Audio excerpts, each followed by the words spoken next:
Hey, everybody. Michael, you there? I am here. Awesome. I am here too. I don't know why I'm actually here. For some reason, my camera is not working. Okay. So you'll see my background, and I don't know why. I have the white lights on and everything else, but I'm in Mexico City right now, so I think that's probably has something to do with it. yeah, probably a bit of a bandwidth issue going on or something. So I mean, it's a nice hotel, but I'm in Mexico City, so that you're gonna have to just deal with me here. So Sounds good. And unfortunately, Frank won't be able to join us today. He's got a procedure that he's got to get ready for. So I think it'll just be me unless Sue joins as well. Okay. She's usually here, so we'll give everybody a couple seconds to sign in. We usually start, I think it usually gets going about 5 after, so. How have you been? Is Frank's stuff okay? It's not serious or just? No, just men's health. You know, the decade of the 50s. We got to take care of our men's health. Well, there you go. That's the last column on our men's health checklist, right? Right. You're at the end of the checklist at 50. Yeah. So. Yeah, I'm living in that column myself. Yeah, I was just I had a big checkup yesterday. No, was it yesterday, and then I've got another follow-up on the 12th. Will be my oncology follow-up. So yeah, it's good.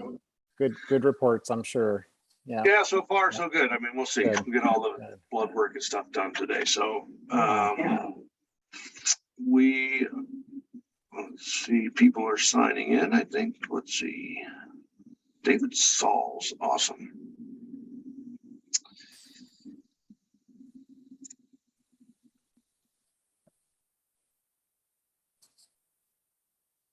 And David, good evening. How are you, my friend? Good evening. How you doing? I'm well. How are you? Fine. I'm calling in from Delaware.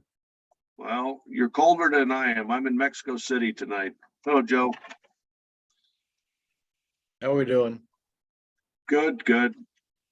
And hello, Elizabeth. Don't drink the water. Right. Yeah. Thank you. I never do. Yeah. Yeah. Good excuse for don't even put the ice cubes in there. It's good for a Scotch neat this evening, right? Yeah, exactly. And no side salad either. Yeah, right. Yeah, my goodness. Well, we'll see. Hope everybody had a nice holiday. Oh, ate way too much. Yeah, right. Yeah. We determined we had too many people at our holiday, so. Oh, well, that's a good problem to have. Well, I don't know. We like them all, or we love we love them all. You know, we love them all. We're not so sure we all like them at the holiday, right? But anyways. Good answer. It was right. A good answer. Yeah, we had a couple of showmen at the party, so it was good. I don't know. See. Oh, goodness. Hello. There's my friend, Miss Hensley. Yeah.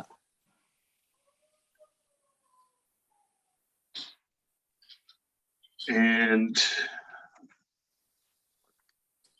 hello, Sue. Hey, Michael, how are you? Thanks for being on. Absolutely. I should say good evening, Sue. Yeah. Hi, Sue. Yeah. Hey, Mike, how you doing? I don't see you though. No, my camera's for some reason not working, and we think it's maybe bandwidth. I'm in Mexico City today. Oh, wow. Yeah. So. Nice. Yeah, weather's beautiful. It's a nice night. We're gonna go have some carnitas here when we finish. Oh, wonderful. So yeah. Nice. Mm-hmm. So from San Diego, I'm I'm getting too old. I like this warm weather, you know. So San Diego to Mexico City is not too bad. Mm-mm. Yeah, life's rough, Mike.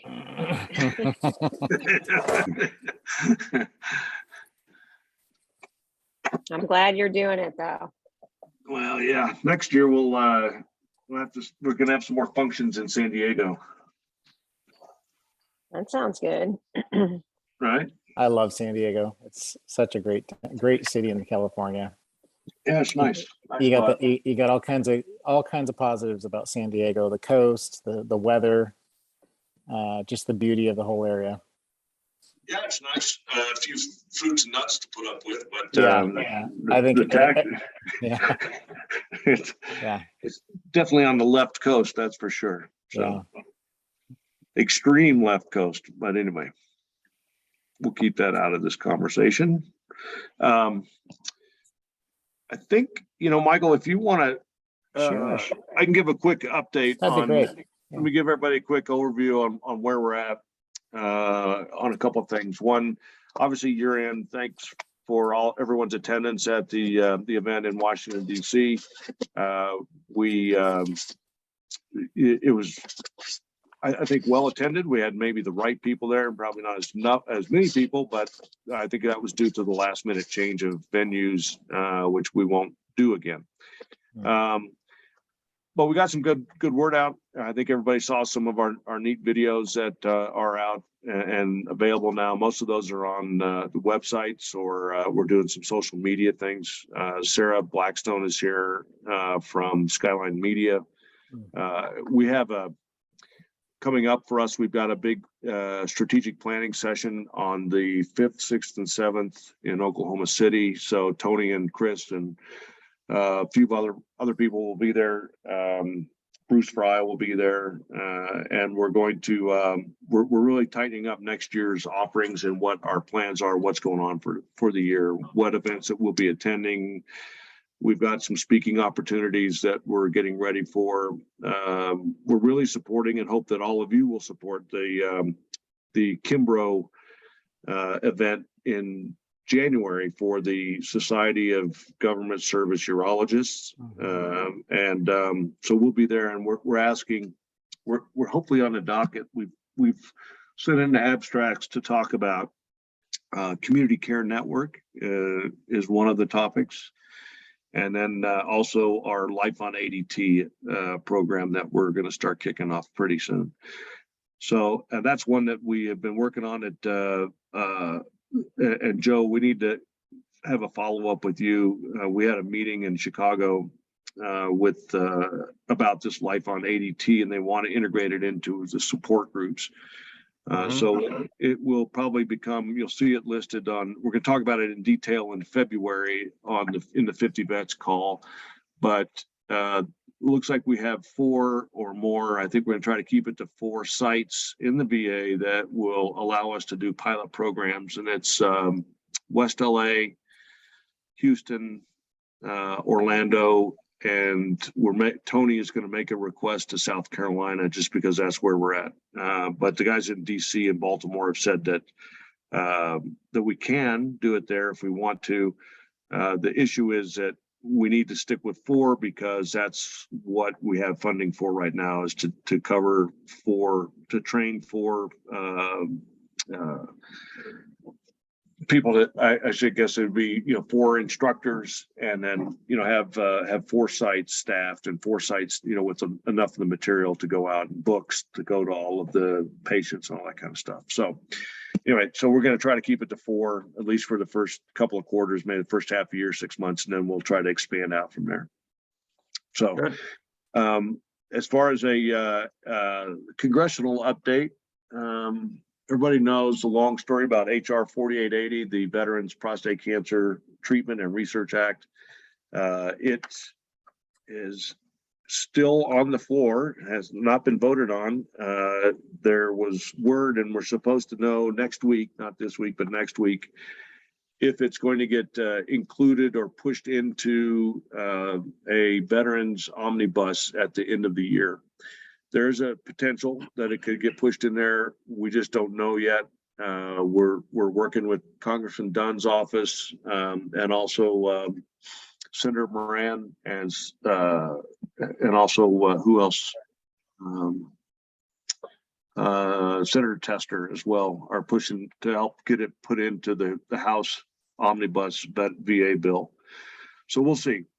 We think it's, if not, I mean, maybe with change in Congress, we'll have better luck with it next year. Or we may want to restructure it and that kind of thing. Hi, Tom, welcome. And so that's really about it from our standpoint. We're with the end of the year, please stay tuned to all of the strategic planning things. We're looking to kick up some support groups in person next year. So we'll be looking for volunteers, local volunteers at your VAs. We've had some good discussions with VA leadership about our in-person support group capabilities, and they're all very supportive. I have to say that they are looking to find us classrooms in the VAs and give us a time and a place and a point of contact.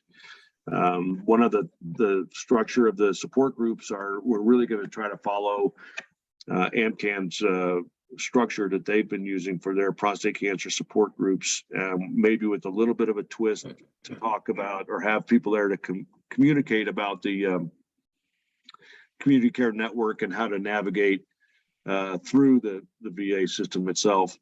But then a separate session for guys on ADT if we get into the life on ADT thing.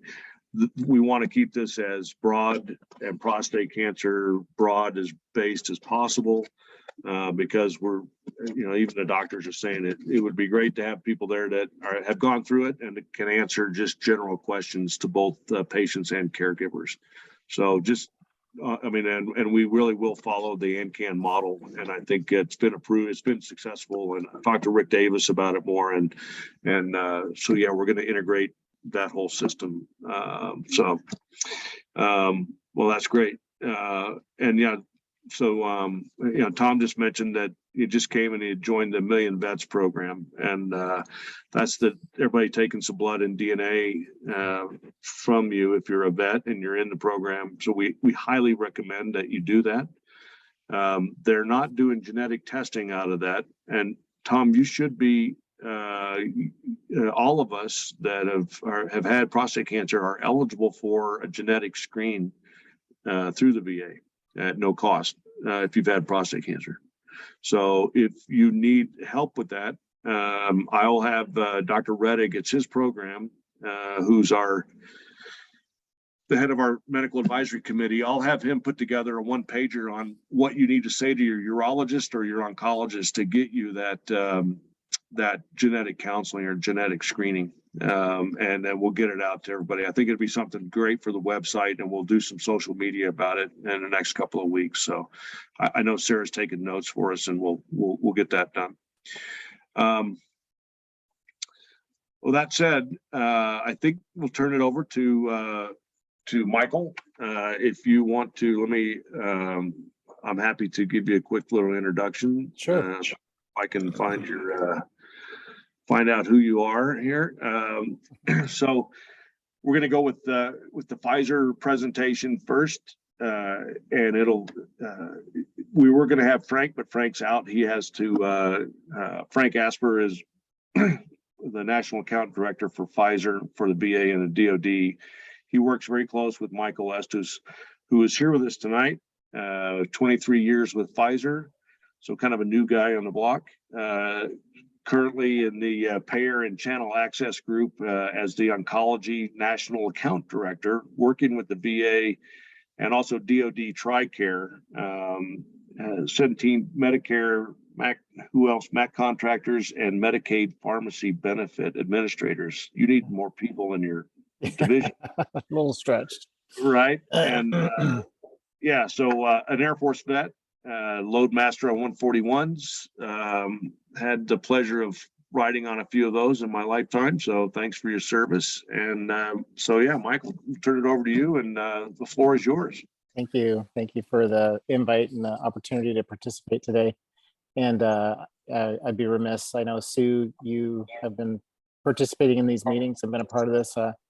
What Sue Hensley is my colleague at Pfizer, senior director in advocacy and advocacy relations, and really connected myself and Frank with VPCA and with Mike and what you got going here.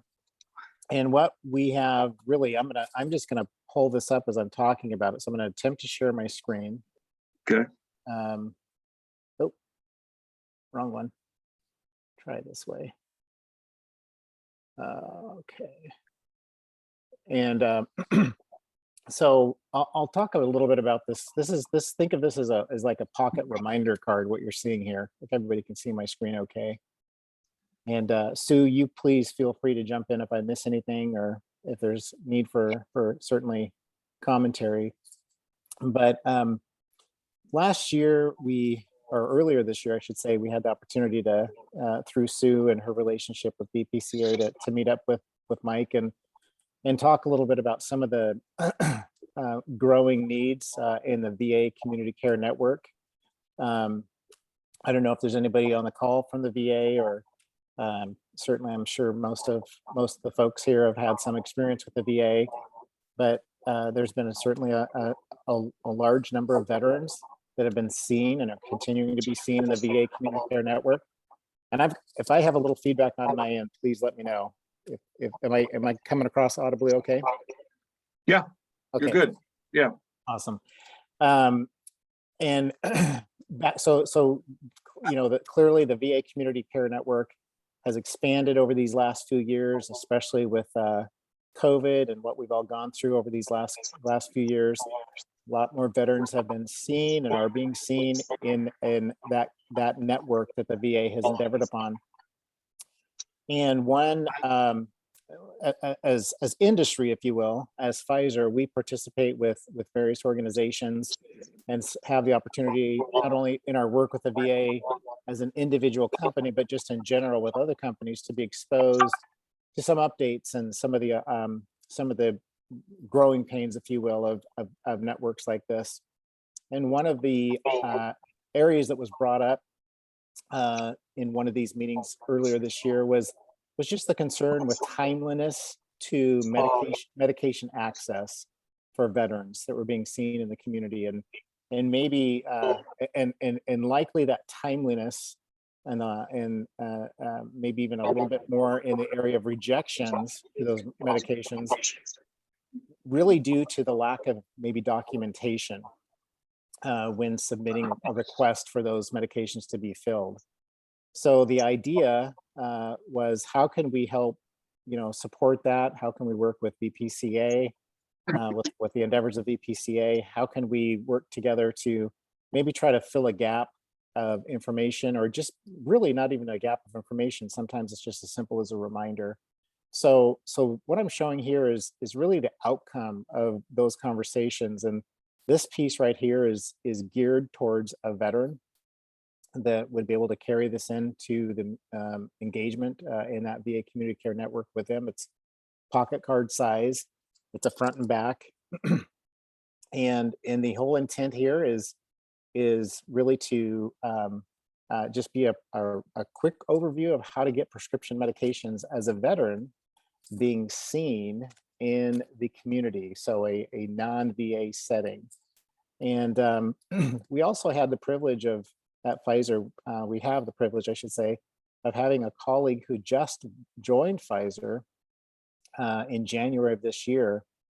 She spent about a decade with the VA. She's a pharmacist, an oncology pharmacist, and was very much aware of these gaps and the concerns with timeliness to medication and fulfillment. And so she was able to consult on the content of these cards as well.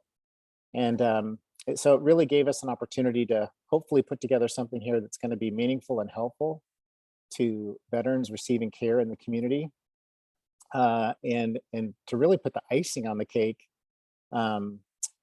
Mike was able to take this to executive level folks at the VA and actually get their buy-in or approval on it, I should say, with actually some commentary to make sure that we were all on the same page. So it I think, a really good process that we went through to actually come up with something that can be meaningful and helpful.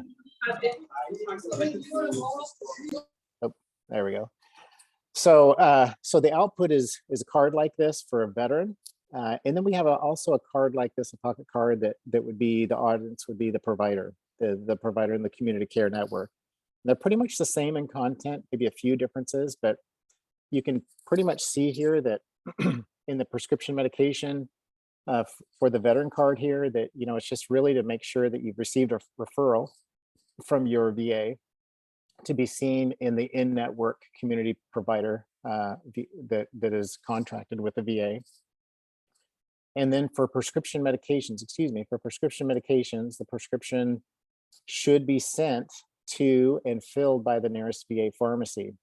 So that's going to be back within the VA clinic or the VA station at that pharmacy. Now, this is really for the chronic medications, but if there's a short-term need, say a non-routine medication that's really like a 2-week prescription or fewer days, like an antibiotic, that actually can be filled out in the community in an in-network pharmacy in the community.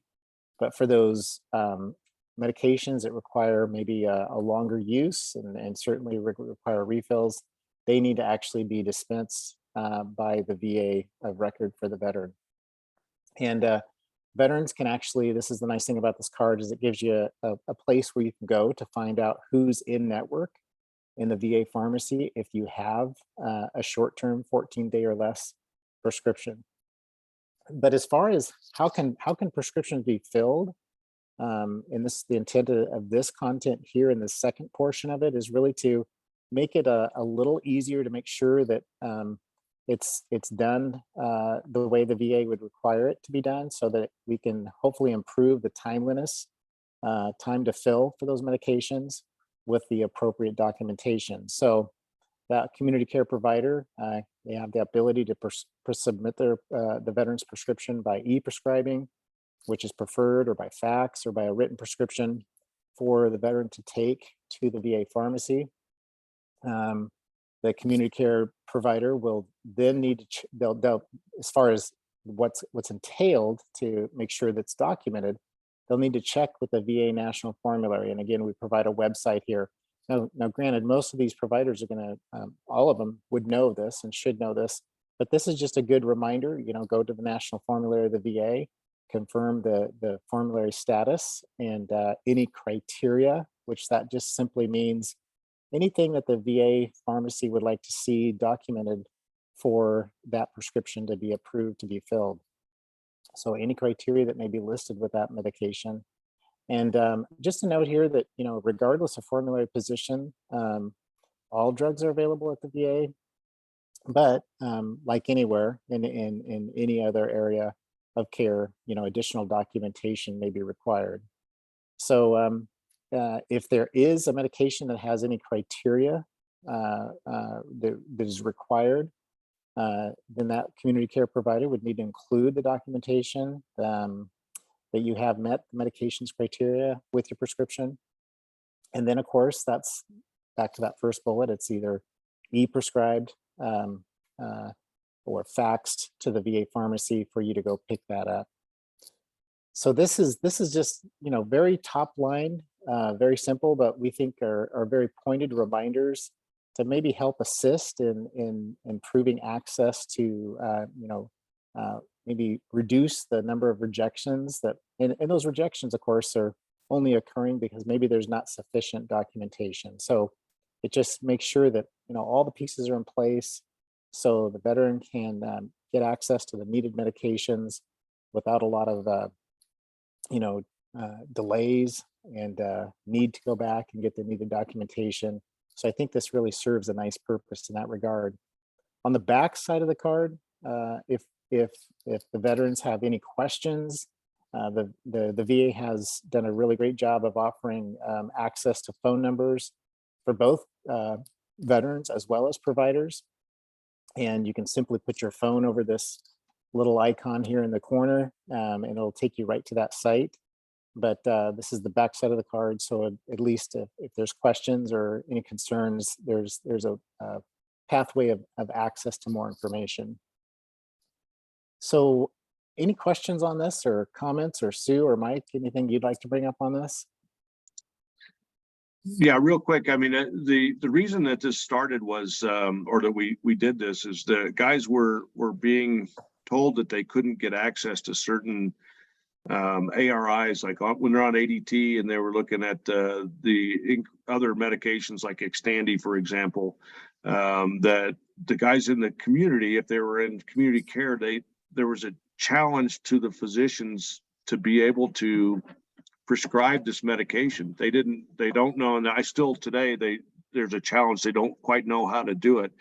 And so the intent of these cards are to one, give veterans the confidence that you can, if you have prostate cancer or you have another disease state that you're seeing somebody in the community for, you can take this card and you can have the discussion with the clinic and be responsible really for your own care. Yeah. And I think, Michael, if you pull up the other slide, we'll just give everybody a quick view of what the slide or the card looks like for the doctors, right? So these doctors, a lot of them don't know at the top that website is out there, or then how do they go through the actual checklist of and what happens to get it filled. I mean, if you look on the second line under prescription filled at the VA, where it's that pbm.va.gov.pbm national formulary.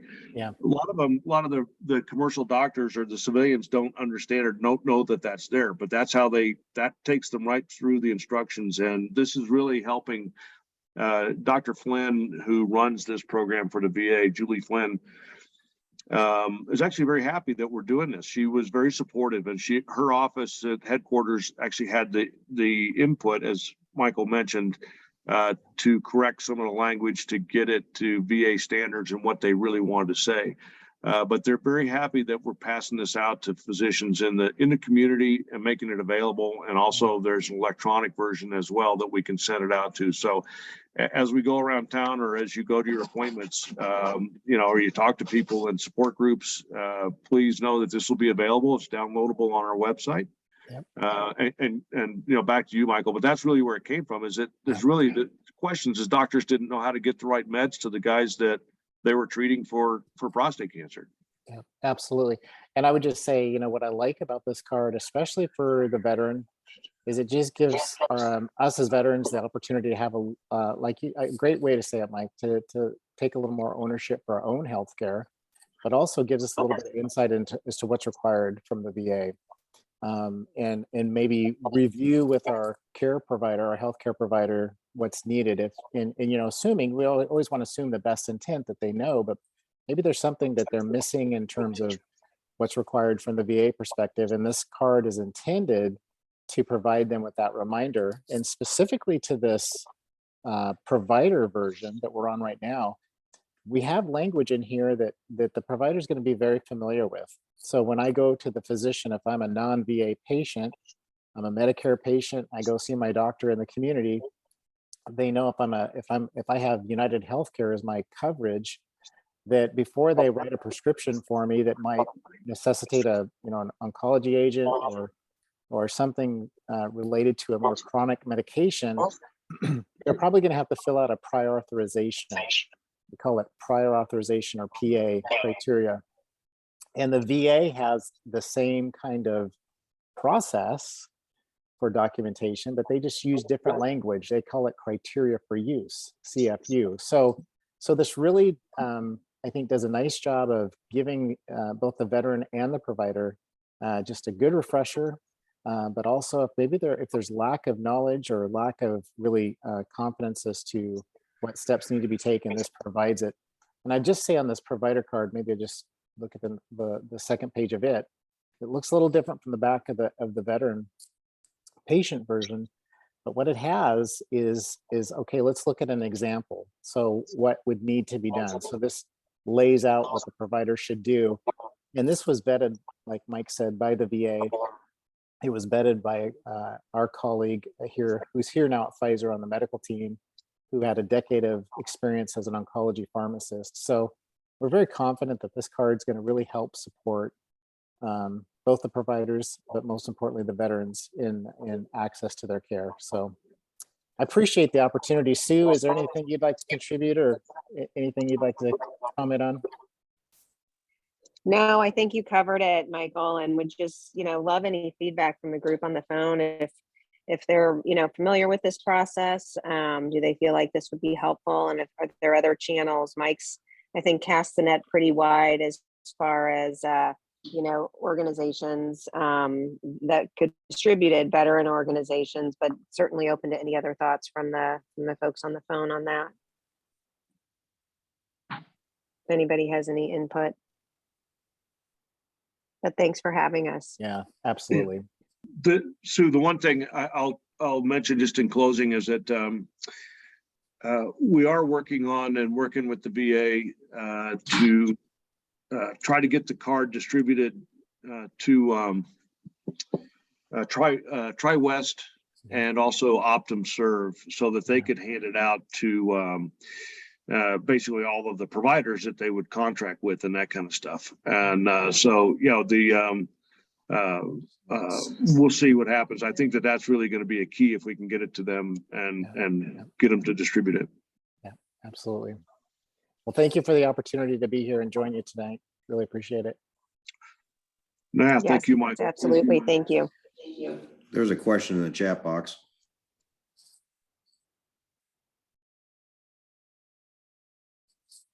Yeah, I put the question, this is Tom, I put the question in the chat box. Does the vet need to already be registered with the local Veterans Administration hospital so that they will be there and get approved for the pharmacy connection? Yeah. Yeah. Go ahead, Mike.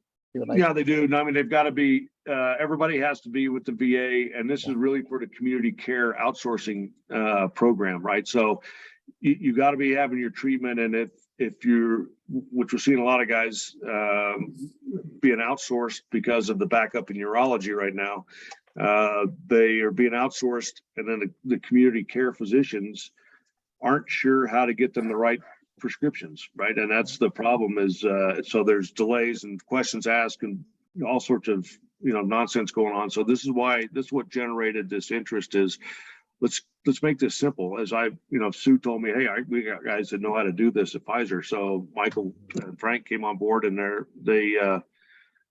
talked to the undersecretary or assistant secretary, Dr. Flynn, and she kind of piped up and said, Ed, this is a big issue. We're trying to answer too many questions about getting guys the drugs in the pharmacy. And, there shouldn't be a delay. The guys in the community can issue these drugs. There's not that big of a deal. They're limited on the numbers, but they get 14 days. Is that right, Michael? They can issue 14 days and get reimbursed for that.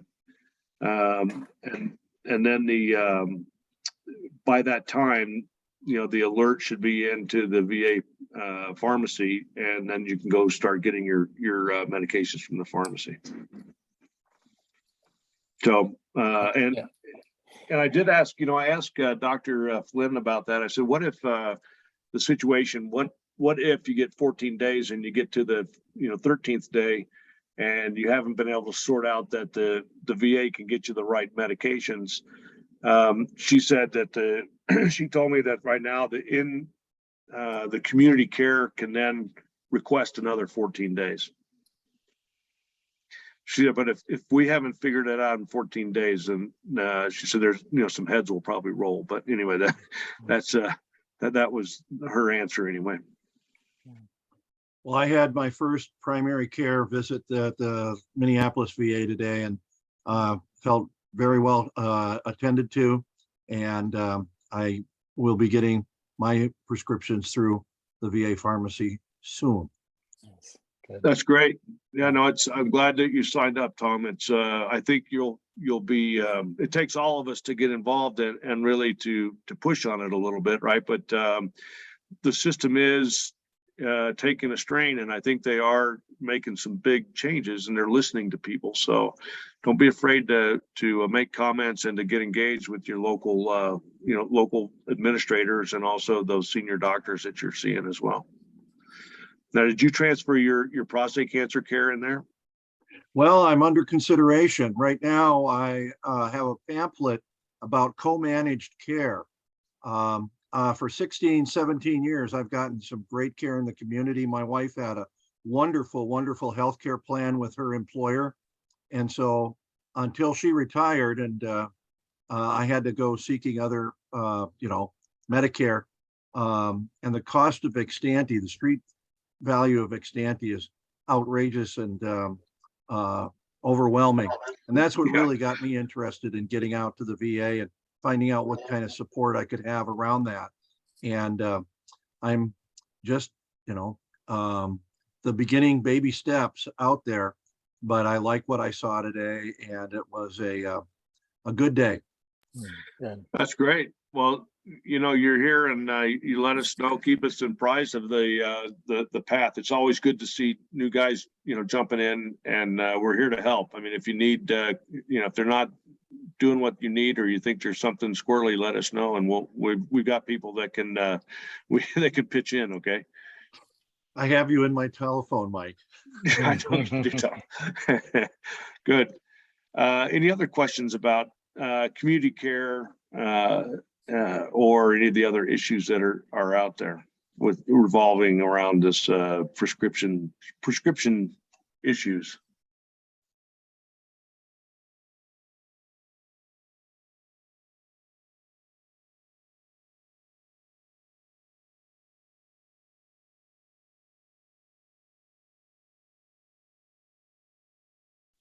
I don't see Christina.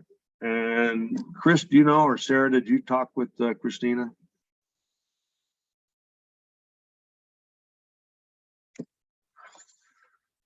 No, I have not. Okay. I haven't Okay. Well, our second guest, and Elizabeth's going to laugh at me because there was confusion on this date and who was going to speak and who wasn't. We were going to have Christina Nakamoto from Myriad Genetics talk to us about genetic counseling and things, but I think we may have to save that for the next event. We're going to change our, so at the end of this one, please make a note that December's meeting, we're moving to December 13th, not the last Tuesday, because that'll be in between Christmas and New Year's. So everybody, please take a note, pass around that we're going to have the next 50 vets call on December 13th. We'll be going over next year's plans. We've got all the topics scheduled for next year.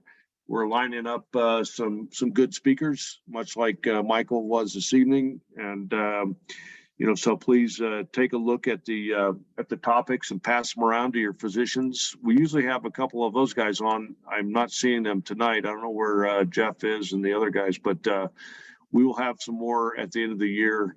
And really, to talk about what we're going to be doing next year. We've got some meetings in January with the SGSU, Society of Government Service Urologists. They've got a big conference that we're going to be attending and speaking at, and really passing out a lot of information that government urologists, that the VA urologists have, questions about, or that, we think as patients that they're not addressing, and that sort of thing. So think about it for the next couple of weeks. And if you've got issues or recommendations that we can take to the physicians, we'll solicit your inputs because we'll be in front of all of them, or the majority of them, in third week of January.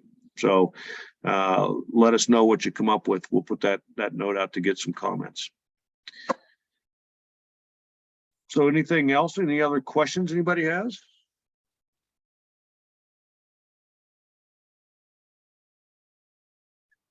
I'm good with anything. I appreciate everybody's attendance. Please do your social media shares and likes, and pass on the word.